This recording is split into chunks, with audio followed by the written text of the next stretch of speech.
नेहमी एकाच पद्धतीचा आलू पराठा खाऊन जर तुम्हाला कंटाळा आला असेल ना, तर आज माझ्या पद्धतीने आलू पालक पराठा नक्की ट्राय करा।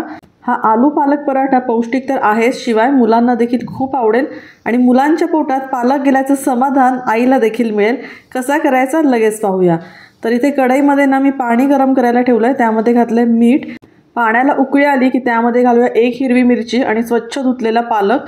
तर पालकाची पानं ना स्वच्छ धुवून निवडून घेतली आहे। यामध्ये आपल्याला देठाचा वापर करायचा नाहीये, पालकाची फक्त पानं घ्यायची आणि अगदी 2 मिनिटांमध्येच आपल्याला ही उकळत्या पाण्यातनं काढून घ्यायची आहेत।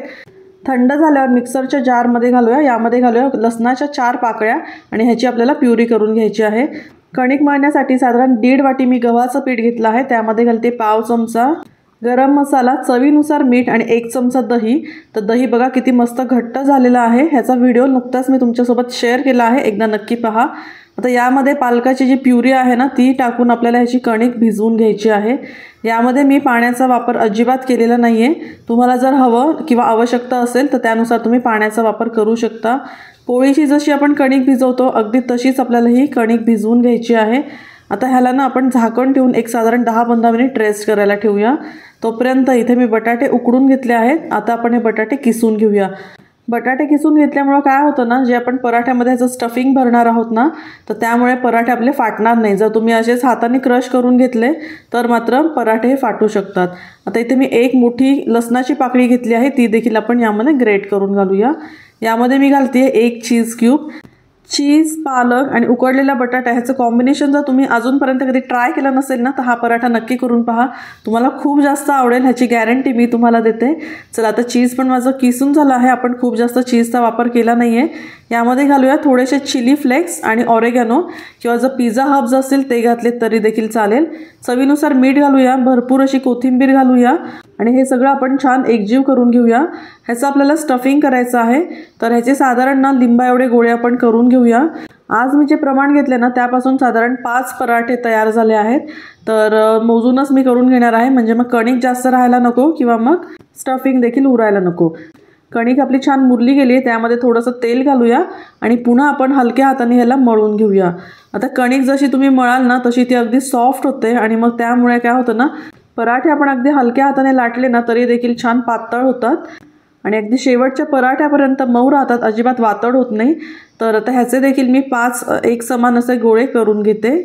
कणकेचे गोळे इथे मी करून घेते। तोपर्यंत तुम्ही हा व्हिडिओ कुठल्या गावातून कुठल्या शहरातून पाहताय मला कमेंट नक्की करा, म्हणजे आपला व्हिडिओ कुठल्या गावापर्यंत पोहोचलाय ते मला देखील कळेल। आता हे पराठे लाटायची पद्धत अगदी साधी सोपी आहे। जशी आपण पुरणपोळी लाटतो की नाही, किंवा पुरणपोळी तुमच्यापैकी बऱ्याच जणींनी केली असेल, अगदी त्याच पद्धतीने आपल्याला हे पराठे लाटून घ्यायचे आहेत।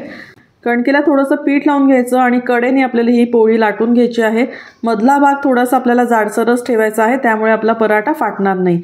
आता हे जे आपण स्टफिंग करून घेतलं आहे ते यामध्ये भरूया। पुरणपोळी करतो त्याच पद्धतीने आपल्याला हा पराठा व्यवस्थित सील करून घ्यायचा आहे किंवा बंद करून घ्यायचा आहे, त्यामुळे आत भरलेलं सारण अजिबात बाहेर येणार नाही। व्यवस्थित सील झाला पाहिजे, छान व्यवस्थित प्रेस करायचा, म्हणजे जे सारण आहे ते सगळीकडे शेवटपर्यंत पसरलं जातं। आता पहा, आपले हे असे गोळे तयार करून घ्यायचे, एका वेळी तुम्ही केले तरी देखील चालेल। आता अगदी हलक्या हाताने आपल्याला हा पराठा लाटून घ्यायचा आहे।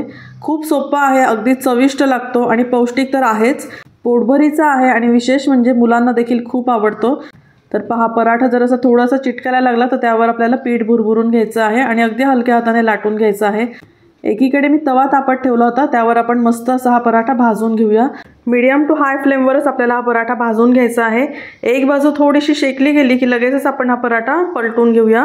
दोन्ही बाजूंनी आपल्याला ना हा पराठा मस्त तेल टाकून व्यवस्थित खरपूस भाजून घ्यायचा आहे।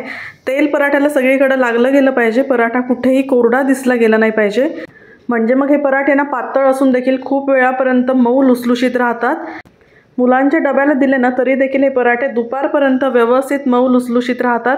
आता हे पराठे मी केले होते 5च, पण आभाला इतके आवडले। नाश्त्याला काय झालं, आम्ही दोघांनी 2 पराठे खाल्ले, आभाला एक डब्याला दिला आणि 2 पराठे शिल्लक होते। तर शाळेतनं आल्यानंतर आभाने पुन्हा डिमांड केली की मम्मा तू आज काय बनवलं होतं, मला ते खूप आवडलं आणि त्याच्यामध्ये पालकचा पण फ्लेवर होता, आलू पराठ्याचं सारखं पण होतं। तर तिला काही कळालं नाही नक्की होता काय हा प्रकार। तिला हा पराठा इतका आवडला ना, शाळेतनं आल्यानंतर दुपारी देखील तिने हा पराठा खाल्ला आणि रात्री पुन्हा मला मागत होती मी अजून हा पराठा जर असेल तर मला खायचा आहे, पण मी 5च पराठे केले होते आणि दुपारच्या जेवणापर्यंत आमचे हे पराठे सगळे संपले। तर बघा मस्त असा खरपूस आपला हा पराठा तयार झालेला आहे।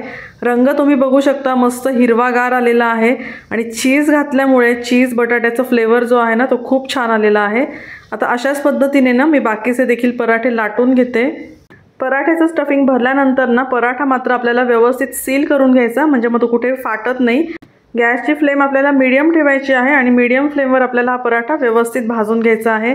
आलू पराठे याआधी तुम्ही बऱ्याच वेळा केले असतील, वेगवेगळ्या प्रकारे केले असतील, पण अशा पद्धतीचा आलू पालक पराठा एकदा करून पहा। मी खात्री देऊन सांगते तुम्ही साधे जे आलू पराठे असतात ना आपण जे रेग्युलर बनवतो तसे पुन्हा कधीच करणार नाही। इतका हा टेस्टी आणि अमेझिंग फ्लेवरचा हा आलू पराठा झाला होता। हा आलू पालक पराठा दिसायला जेवढा टेम्पटिंग दिसतोय ना चवीला तेवढाच भन्नाट झाला होता। तर मस्ट ट्राय अशी रेसिपी आहे असंच मी तुम्हाला सांगेल। जर कधी बनवला नसेल ना तर एकदा नक्की ट्राय करा। तुम्हाला जर आवडत असेल तर थोडंसं बटर देखील तुम्ही इथे वापरू शकता। तर कशी वाटली तुम्हाला आजची साधी सोपी आलू पालक पराठ्याची रेसिपी मला कमेंट करून नक्की कळवा। आणि अशा साध्या सोप्या हेल्दी टेस्टी रेसिपीजसाठी मिमीज किचन मराठीला अजूनपर्यंत सबस्क्राईब केलं नसेल तर लगेच सबस्क्राईब करा। तुमच्या मित्रपरिवारामध्ये देखील या व्हिडिओला जास्तीत जास्त शेअर करा, म्हणजे त्यांच्या देखील घरी असेच पौष्टिक पदार्थ बनतील। चला तर मग पुन्हा भेटूया लवकरच अशाच एका साध्या सोप्या रेसिपीसह। तोपर्यंत घरचं खा आणि स्वस्थ रहा। बाय।